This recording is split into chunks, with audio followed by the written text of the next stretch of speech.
този булкан смърди на лайна. Смята. Павеле, махни се оттам.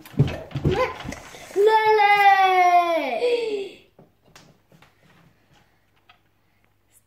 Сериозно ли?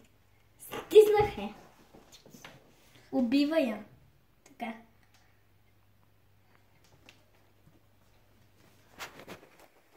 Леле, как е забавно. Стиска здраво.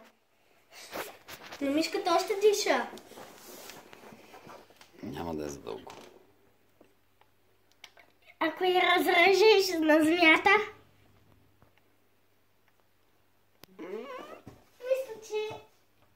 мисля, че ще е грозна гледка Павел да види как змия се изяжда. Ау, Павел, стига си ме настъпвал.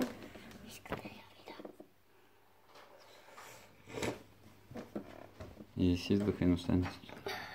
Ух, не ми се струва, че стиска достатъчно здраво.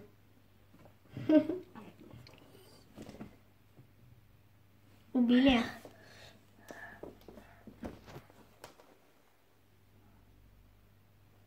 Пуска. Убила е.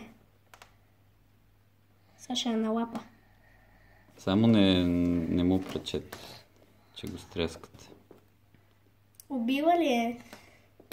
Убила ли е мишката? Убила ли е мишката? Павеле, виж как те кълбе. Докато се храни змията, не се пипа и не се докосва и не се пречи. Ще я нагълта ли? Как? Знам ли в бъдеще какво се случва? Да ме питаш такива неща, ми просто гледай.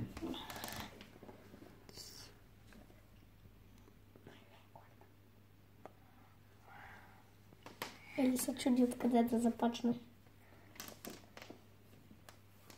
Павел, стой далече и до мене. Искам да гледа на очи. Ти гледаш на живо, не е нужно да гледаш през телефона. Гълта я.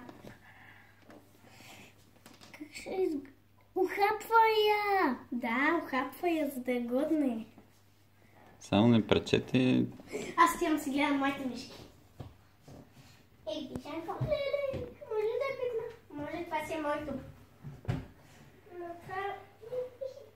Видя ли как избяга?